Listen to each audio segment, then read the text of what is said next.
Shalom, bendiciones, ¿qué tal? Es un gusto estar nuevamente con ustedes. Estamos en este estudio del libro de los Efesios a través de el contexto. Hemos hablado un poquito acerca del contexto histórico, arqueológico, cultural.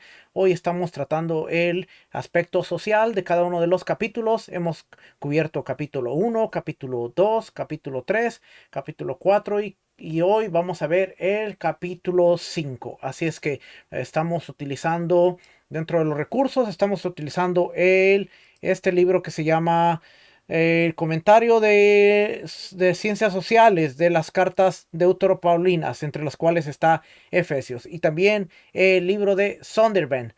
Zondervan es muy importante porque a través de lo que ya hemos visto en las diferentes clases de cómo estudiar el contexto de la escritura y aprender un poquito de cada una de las cosas que son relevantes y que son importantes, podemos ir creciendo en aprender un poquito más la escritura. Déjeme le presento por aquí esta grafiquita de aquí está. Ok, entonces ahí la tiene. A nosotros, a través de el ministerio del Moré Rico Cortés, se ha desarrollado lo que es la escalera educativa y la metodología de estudio, en la cual esto ya, Efesios lo hemos cubierto a través de todos estos contextos. Ahora estamos viendo lo que es en sí cada uno de los capítulos. Y vamos a leer un poquito, vamos a leer de el Zondervan, vamos a leer una Biblia. Aquí tengo la Biblia. Ahora sí, por aquí tengo la Biblia y vamos a leer el capítulo 5 del libro de Efesios. Y después vamos a ver lo que nos dice los comentarios. Dice capítulo 5. Esta es de la Biblia de las Américas. Biblia, Biblia de las Américas. Dice, el andar de los hijos de Dios. Sed pues imitadores de Dios como hijos amados, y andar en amor, así como también el Mesías os amó y se dio a sí mismo por nosotros, ofrenda y sacrificio a Dios como fragante aroma. Pero que la inmoralidad y toda impureza o avaricia ni siquiera se mencione entre vosotros como corresponde a los santos, ni obscenidades, ni necedades, ni groserías que no son apropiadas, sino más bien acciones de gracias, porque con certeza sabéis esto, que ningún inmoral, impuro, avaro, que es idólatra, tiene herencia en el reino del Mesías y de Dios. Que nadie os engañe con palabras vanas, que por causa de estas cosas la ira de Dios viene sobre los hijos de desobediencia. Por lo tanto, no seas partícipes con ellos, porque antes, acuérdense que ya hablamos de este antes en el capítulo 3 y capítulo 4, antes eras tinieblas, pero ahora sois luz en el Señor, andar como hijos de luz, porque el fruto de la luz consiste en toda bondad, justicia y verdad. Examinando ¿qué es lo que agrada al Señor? Y no participéis en las obras estériles de las tinieblas, sino más bien desenmascaradlas. Porque es vergonzoso aún hablar de las cosas que ellos hacen en secreto. Pero todas las cosas se hacen visibles cuando son expuestas por la luz, pues todo lo que se hace visible es luz. Por esta razón dice, despierta tú que duermes, y levántate de entre los muertos, y te alumbrará el Mesías. Por tanto, tened cuidado cómo andáis, no como insensatos, sino como sabios, aprovechando bien el tiempo, porque los días son malos. Así pues, no seáis necios, sino entended cuál es la voluntad del Señor. No os embriaguéis con vino, en el cual hay disolución, sino sed llenos del Espíritu, hablando entre vosotros con salmos, himnos y cantos espirituales, cantando y alabando con vuestro corazón al Señor, dando siempre gracias por todo, en el nombre de nuestro Señor, Yeshua HaMashiach, a Dios el Padre, sometiéndonos unos a otros en el temor del Mesías. Las mujeres estén sometidas a sus propios maridos como al Señor, porque el marido es la cabeza de la mujer, así como el Mesías es la cabeza de la iglesia, siendo él mismo el Salvador del cuerpo.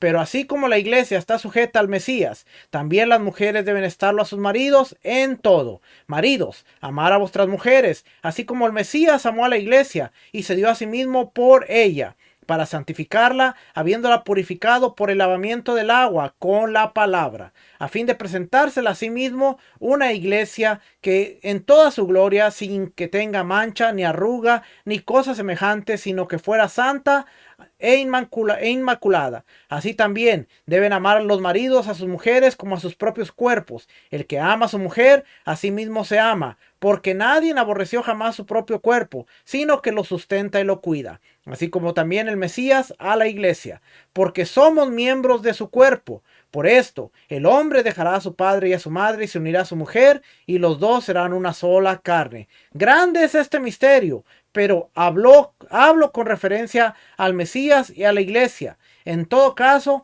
cada uno de vosotros ame también a su mujer como a sí mismo, y que la mujer respete a su marido. Ese es el capítulo. Quiero leerle aquí de esta parte. Vamos a ver una partecita que dice aquí.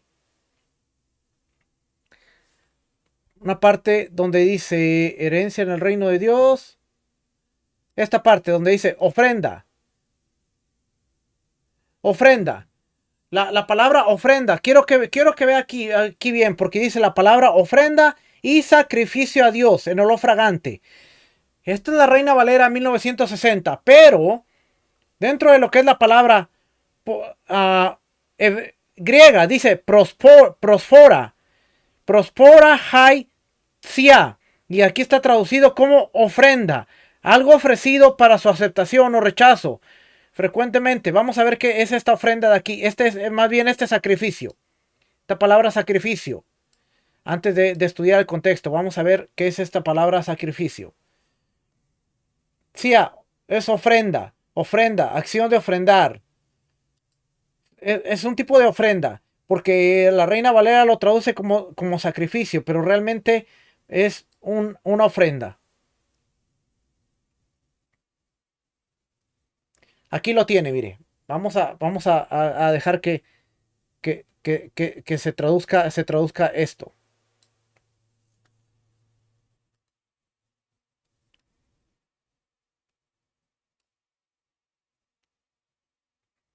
Vamos a esperar que se traduzca. Pero porque aquí lo tiene, ahí viene en español. Datos lingüísticos, dice taio. En el sentido básico es sacrificar. Al principio solo holocaustos, luego todo tipo de ofrendas. La Septuaginta lo usan para sacrificios tanto a Dios, como Génesis 31:54, como a dioses ajenos, Éxodo 34:15. En el Nuevo Testamento, solo para sacrificios paganos. En relación con los holocaustos, la palabra también significa inmolar, luego degollar. Se usa para matar el cordero pascual en Marcos capítulo 14 y 1 Corintios 6:7. Mesías, nuestro cordero pascual, ha sido inmolado. Un tercer sentido entonces simplemente es asesinar. Sí, tisía, el acto de sacrificio, literalmente tanto pagano como en el Antiguo como en el Nuevo Testamento. Figurativamente para la muerte del Mesías como ofrenda a Dios y la vida cristiana como ofrenda a uno mismo. Ok, es bien interesante porque tenemos que entender que lo que se traduce como ofrenda, como sacrificio, realmente viene a ser lo que es una ofrenda, acuérdese, porque si usamos el lenguaje correcto, debería ser la ofrenda del Mesías, no el sacrificio, porque el sacrificio está ligado a la muerte, a todo lo que tenía que ver con el sacrificar algo para la deidad.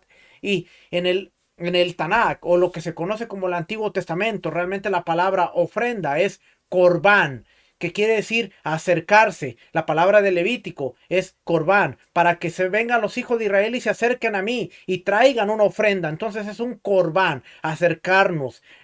Yeshua es ese corbán, esa ofrenda que nos acercó al Padre y no ese sacrificio, porque entonces estaríamos diciendo sacrificio.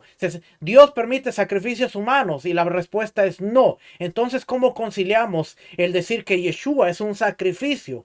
Más bien cuando es una ofrenda es el que nos acerca, es la entrada, es la puerta, es el que restauró el convenio. Ahora el entendimiento cambia de ser un sacrificio a ser una ofrenda. Quería explicarle eso porque como lo leímos es importante entender lo que estamos leyendo y estamos viendo aquí esta partecita y mire lo que dice. Mire lo que dice aquí. Aquí está esta parte, la vamos a leer y y ahora sí entramos al tema. Disculpe que me salí de ahí, pero es interesante. Los presupuestos veterotestamentarios. La raíz del concepto veterotestamentario de sacrificio se encuentra en la realidad del orden de la alianza. Dios, en su autorrevelación histórica, quiere tener un trato personal con su pueblo a través del sacrificio, tanto si el sacrificio es un don a Dios en medio de una expiación o expresión de comunión. Está orientado a la presencia de Dios en gracia y juicio. Los profetas lo impugnan. Amós 5:21, Isaías 1:10, Salmos lo rechazan. Cuando el logro humano sustituye al encuentro personal, si se considera que la alabanza, la obediencia, la fidelidad y el amor son los verdaderos sacrificios, estos no invalidan los sacrificios cúlticos, que también pueden ser sacrificios de justicia. La evidencia del Nuevo Testamento, los evangelios no pronuncian juicios sobre el cultos, acepta el altar y los sacrificios como factores dados en Mateo 5, 23 y 24, Mateo 23, 18, el llamamiento a la misericordia y no a los sacrificios simplemente sigue la línea profética. Mateo 9, 13, Oseas 6, 6. Si el templo y el culto son secundarios y llegaran a su fin, como pasó, el templo fue destruido, es porque Yeshua mismo establecerá una alianza que no encuentra lugar para las ofrendas culturales. Pero eventualmente sabemos que el templo es destruido. Ahora, el libro de Hebreos nos habla que Yeshua es ese intermediario cuando el templo no está. Una vez que el templo sea restaurado dentro de lo que es el milenio, nuevamente los sacrificios o las ofrendas van a ser restituidas, porque Él es el acercamiento. Acuérdense, nos está presentando aquí que es lo secundario, porque primero es la justicia, la bondad, la misericordia. Por eso Yeshua dice, si tú traes tu ofrenda, tu animal, no era dinero, tu animal, y te acuerdas que tienes algo contra alguien, ve y ponte a cuentas, porque eso es lo primordial, que la Torá se refleje en la justicia, bondad, el perdón, la reconciliación. Ve y haz esto y después haz lo secundario, que es acercarte a Dios a través de la ofrenda. ¿Ok? Vamos a leer, ahora sí, vamos a leer de este libro. Vamos a leer del libro del contexto social. Y leemos aquí en la parte...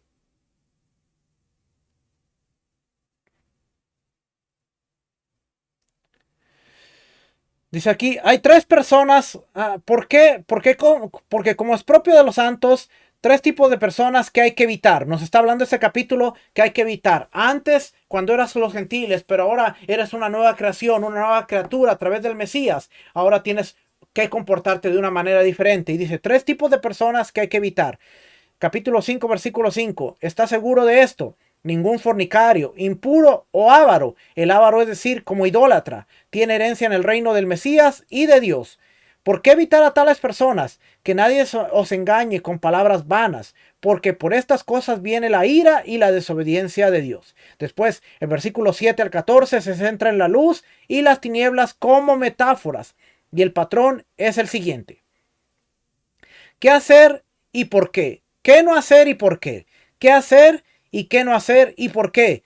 Que esto lo leemos en ¿qué hacer? No seáis pues partícipes con ellos. ¿Por qué? Porque en otro tiempo, cuando eras gentil, eras tiniebla, mas ahora sois luz, ahora eres conciudadano del reino de Dios, ahora eres luz en el Señor, ahora tienes que andar como los hijos de luz, como los hijos del reino de Dios. Tu comportamiento debe ser como los hijos de Dios. ¿Qué hacer? Ya lo vimos, andar como hijo de luz. Y después, ¿qué no hacer y por qué? Versículo del 11 al 14. No participar en las obras infructuosas de las tinieblas, sino más bien reprenderlas. Es vergonzoso aún hablar con ellos, con lo que ellos hacen en secreto. Todas las cosas son puestas en evidencia por la luz. Son hechas manifiestas porque la luz es lo que manifiesta todo. Por lo cual dice, despiértate tú que duermes y te alumbrará de los muertos. Levántate de los muertos y te alumbrará el Mesías. Después, del 15 al 21, la atención se centra aquí en la bebida y sus resultados. En la cultura del primer siglo, el espíritu es un líquido que se derrama en muchos de los creyentes y da lugar a los cánticos. Ahora, quiero que usted note esa parte, porque el Zondervan, el libro de los contextos culturales, Zondervan. Fíjese lo que nos habla en esa parte. A mí me llamó mucho la atención lo que está diciendo de esa parte de el vino. Y vamos a leer aquí. Aquí está. Fíjese lo que dice aquí. Una vida sabia y llena del Espíritu, del versículo 15 al 20. Como sabios, Pablo recomienda a estos creyentes las vastas enseñanzas del Antiguo Testamento sobre la sabiduría, especialmente la presentada por los libros de Proverbios y Eclesiastés. En ellas puedes encontrar una visión ética de la voluntad de Dios. Mucha gente dice, no, pero Pablo no les enseñaba la Torá, pero el fundamento de la enseñanza de Pablo es, regresa a la sabiduría. ¿Y dónde vas a encontrar la sabiduría? En la Torá y en los escritos. Lee Proverbios, lee Eclesiastés, porque Proverbios, la base fundamental de los Proverbios es la Torá como enseñanza. El Proverbios, por eso dice el Salmo, a un Salmo 119, lámpara es a mis pies, tu palabra y lumbrera a mi camino. Entonces él dice, la sabiduría. El Pablo recomienda a estos creyentes la vasta enseñanza del Tanakh, el Antiguo Testamento, sobre la sabiduría, especialmente los libros de Proverbios y Eclesiastés. En ellos pueden encontrar una visión ética de la voluntad de Dios. Después dice, no os emborrachéis con vino. El vino y la embriaguez, oiga, contexto cultural. El vino y la embriaguez eran características centrales del culto a Dionisio. Ya vimos en las primeras partes de la enseñanza lo que era el culto a Dionisio, también conocido como Baco. En los frenéticos y estáticos rituales dionisiacos, embriagarse con vino equivalía a llenarse del espíritu de Dionisio. Por eso Pablo está haciendo un contraste. No os embriaguéis con vino en el cual no hay disolución, mas sed llenos del espíritu de Dios. ¿Por qué? Porque ellos tenían la costumbre de, en estos rituales, en estos estáticos rituales, creían que embriagarse con vino era embriagarse con el espíritu de Dionisio. Tenemos que investigar entonces quién es Dionisio.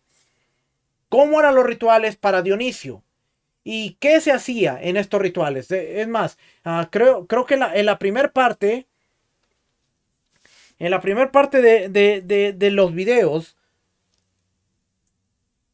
lo cubrimos, pero déjenme ver el comentario Lexam, que fue comentario Lexam. Aquí está. Comentario Lexam en el capítulo.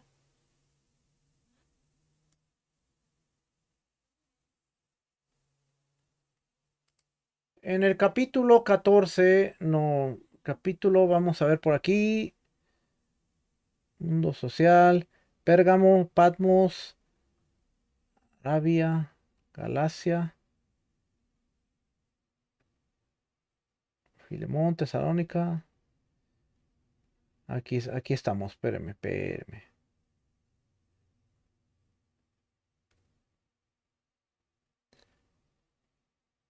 Estoy buscando aquí donde era Filemón.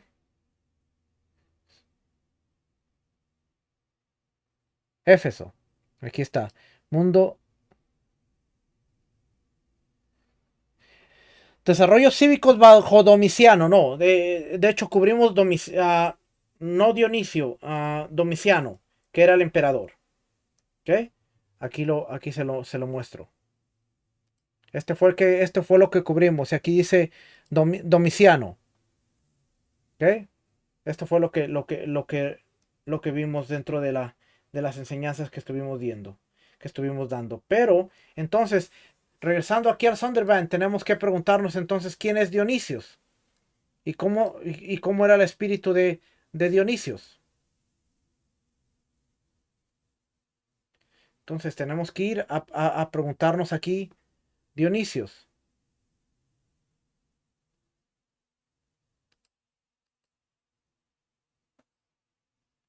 Ok, aquí encontré algo. Ok,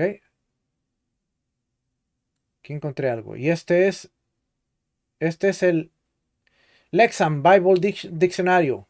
Dice, historia del culto e intercesión con el cristianismo. La primera mención de Dionisio aparece con una de las primeras formas del griego antiguo lineal, 1500 antes de la era común. Dionisios. Los seguidores de Dionisio participaban en festividades y rituales al aire libre que iban desde la contemplación tranquila a los ataques de violencia frenética. En el periodo helenístico y la República Romana, los principales adoradores de Dionisio eran mujeres dirigidas por sacerdotisas. El culto masculino se generalizó a principios del siglo II antes de la era común, momento en el que los hombres accedieron por primera vez al sacerdocio vacante. Los primeros cultos a Dionisio se celebraban en hogares privados, pero a medida que el culto crecía y se extendía al ámbito público, los rituales vacantes empezaron a celebrarse en los bosquecillos de Estimula en el monte Aventino. Con el cambio del milenio, Dionisio se incorporó al culto privado de los ciudadanos romanos y pasó a formar parte del panteón de deidades romanas. En la época de Yeshua, el culto a Dionisio había desarrollado un seguimiento moderado en Roma y el culto a Dios se había incorporado al culto imperial. Y aquí hay un recurso de arqueología, por cierto, Aquí, culto imperial. Aunque no se menciona ni a Dionisio ni sus cultos en las escrituras, el culto a Bacante habría sido habitual en el periodo neotestamentario. El Dr. Schleicher señala que las representaciones e inscripciones relativas a Dionisio se hacen comunes dentro de las villas romanas en el periodo del Nuevo Testamento. En los casos en que Yeshua o sus seguidores entraron en contacto con el mundo romano, probablemente presenciaron representaciones del dios o posiblemente rituales vacantes. Y Zondervan nos está diciendo aquí esta parte de Dionisio. Esta parte aquí de Dionisio, lo que estábamos leyendo. En los frenéticos y estáticos rituales dionisiacos, embriagarse con vino equivalía a llenarse del espíritu de Dionisio. Por lo tanto, es concebible que algunos de los creyentes de Asia Menor llevaran consigo esta forma de culto a la iglesia, asociando el vino con la llenura del Espíritu Santo. Pablo rechaza tal idea, denunciando la embriaguez y asociando la llenura del Espíritu con otras actividades. El problema de la embriaguez, sin embargo, iba mucho más allá de las prácticas de una secta. Era un problema social. Los comentarios de Pablo sobre la embriaguez denuncian la intoxicación por cualquier motivo.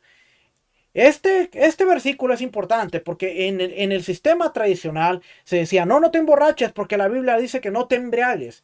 Pero no está diciendo que no está diciendo que no consumas vino. Está diciendo no te emborraches, ten dominio propio para saber que puedes disfrutar de una copa de vino, hacer kiddush con el vino, tomar una cena en tu familia con el vino, pero no embriagarte, porque el emborracharse era un problema social en Efeso. Y Pablo está atacando ese problema y está diciendo no se emborrachen. Y si lo están haciendo con la corriente y los cultos que hacían a Dionisio, haciendo un sincretismo ahora en la iglesia, pues ahora es peor. Así es que cuando leemos este pasaje tenemos que entender el problema social que había en Éfeso. No os emborrachéis con vino. ¿Por qué? Porque estaban haciendo una práctica que se hacía en el mundo secular, en el culto a Dionisio, y en la embriaguez era un problema social en Éfeso. Y Pablo le dice, no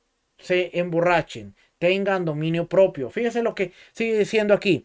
Dionisio, el dios se apoya en un sátiro, mientras sostiene una columna adornada con uvas y el dios Pan Cupido a sus pies. Este es Dionisio. Aquí está la copa y aquí está Cupido bajo sus pies.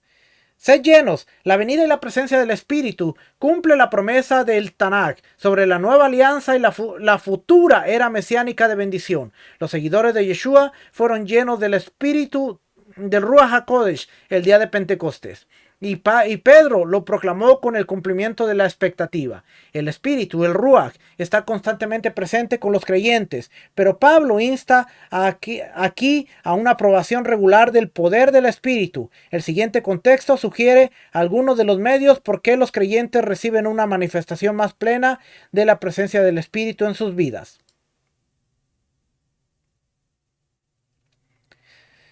Salmos, himnos y cánticos espirituales, los tres términos que Pablo elige aquí, salmos, himnos y odé, ponen de relieve la variedad de formas de música en la iglesia primitiva. Hoy usted agarra un sidur y se va a encontrar en el sidur salmos, himnos y odes y cantos espirituales.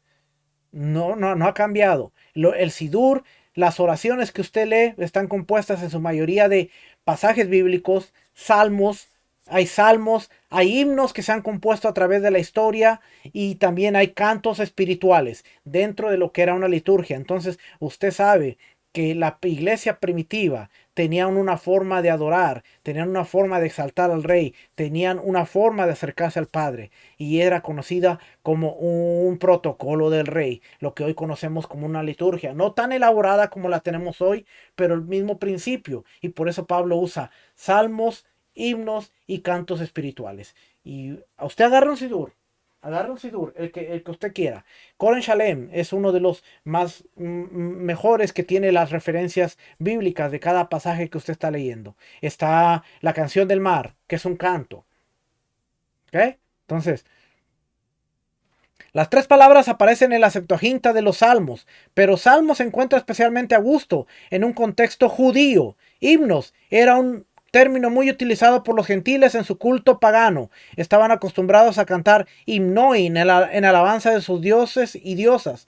Hay muchos en papiros de himnos cantados en honor a Isis, Asclepio, la Gran Madre, Apolo y muchas otras deidades. Todas las mañanas se cantaban versos de himnos a la entrada del templo de Asclepio, en su templo de Claros, al norte de Éfeso. Coros de cantores, himnos cantaban, coros de cantores de himnos cantaban habitualmente palabras de alabanza a Apolo. Para los cristianos, los creyentes, lo importante no es la forma musical, sino el objeto de culto. Los cristianos adoran al único Dios verdadero y al Señor Yeshua el Mesías. Porque a través de los méritos del Mesías nos acercamos al Rey. Esta moneda judía data del año 134, año de la revuelta de Bar Kokhba en Judea. La lira puede recordarlas utilizadas en las ceremonias del templo de Jerusalén. Hay una lira. ¿Okay? Pablo se dirige, deberes domésticos. Pablo se dirige a los maridos y esposas, padres, hijos, esclavos y amos. Sus observaciones más extensas tienen que ver con el matrimonio. En la antigüedad, las relaciones entre hombres y mujeres distaban mucho de estar a la altura del ideal divino. Someteos los unos a los otros. Esposas, someteos a vuestros maridos. En el contexto del primer siglo, someterse y patazo es una palabra de orden que se utiliza para designar las relaciones de roles en diversos tipos de estructuras sociales. En contraste con la palabra obedecer y pacau, someterse implica un sometimiento voluntario a quien tiene autoridad en una estructura de liderazgo. Así, la sumisión se utiliza en contextos en los que los soldados siguen a sus comandantes, los miembros de la iglesia se someten a sus líderes y todas las personas a las autoridades gobernantes del Estado. Hay un orden. En el primer caso, Pablo da el espectacular paso de imponer la sumisión mutua. Esto se deriva de las enseñanzas de Yeshua, que llama a sus discípulos a servirse los unos a los otros y resistir la tentación de enseñorearse unos de otros. En otro lugar, Pablo anima a los creyentes a tener en cuenta las necesidades y los intereses de los demás, considerando a los demás creyentes más de lo que se consideran a sí mismos. Filipenses 2, del 2 al 3. Esto implica dominar el orgullo y los afanes egoístas.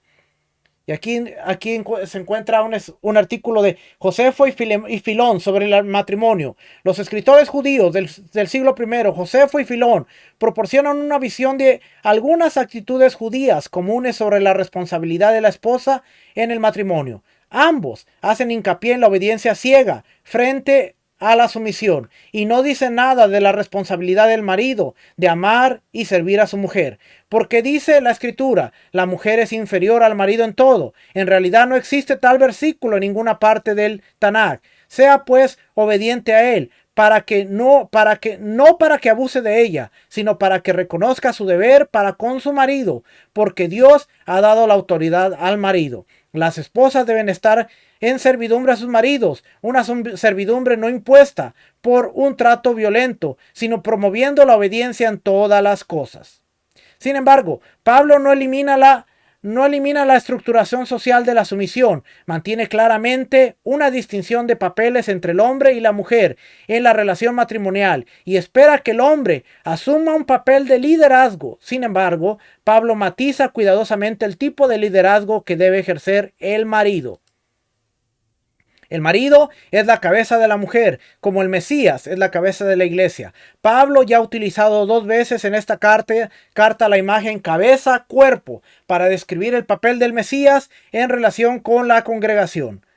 Aquí aplica la imagen al papel del marido en relación al matrimonial. Del mismo modo, el Mesías dirige la iglesia y es su principal fuente de provisión. El marido está llamado a desempeñar la misma función en favor de su esposa. Maridos, amar a vuestras mujeres como el Mesías amó a la iglesia y se entregó a sí mismo por ella. El tipo de liderazgo que debe ejercer el marido no se define por las tendencias culturales imperantes, sino por el ejemplo del propio Mesías. Por encima de todo, el liderazgo del marido se rige por un amor abnegado. Esta admonición a los hombres se enfrentaba a muchas actitudes prepotentes y degradantes de los hombres hacia sus esposas en la antigüedad, tanto en el judaísmo como en la cultura greco-romana.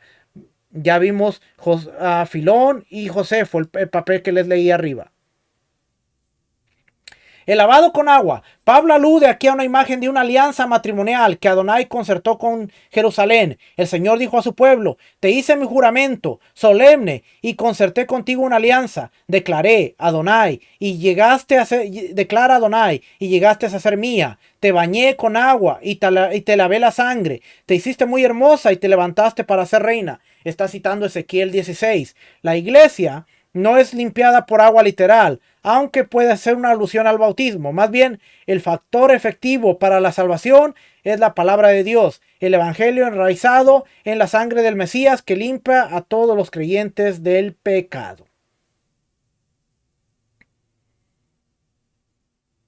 ¿Ok? Y vamos a terminar ahí en esa última partecita.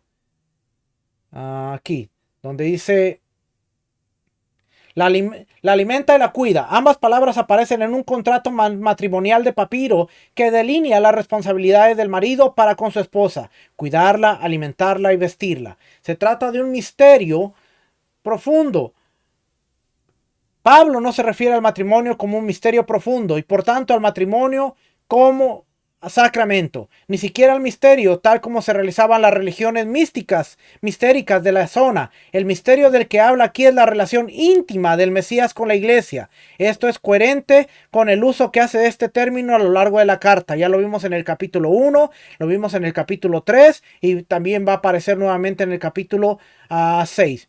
Donde siempre habla de algo oculto que Dios ha revelado ahora en el Mesías, y es que los gentiles se iban a acercar a través del Mesías para que de los dos pueblos se hiciera un solo pueblo. Así es que el contexto del capítulo 5 empieza hablando de que ahora ya somos hijos de luz y que no debemos actuar como en otro tiempo cuando vosotros gentiles que no tenías, estabas alejados de los pactos, la promesa, capítulo 3, has sido acercado y ahora eres conciudadano, coheredero, entonces ahora te tienes que comportar como hijo de luz. Aléjate de las tinieblas, aléjate de los que practican tales cosas, porque ellos no heredarán el reino de Dios. Pero tú que eres heredero, compórtate como un heredero. Está haciendo alusión al libro de Proverbios, al libro de Eclesiastés, está haciendo alusión a la Torá, está haciendo alusión al lavamiento en Ezequiel, y ahora está diciendo: no te emborraches, pero era un problema social que tenían, el culto a Dionisio.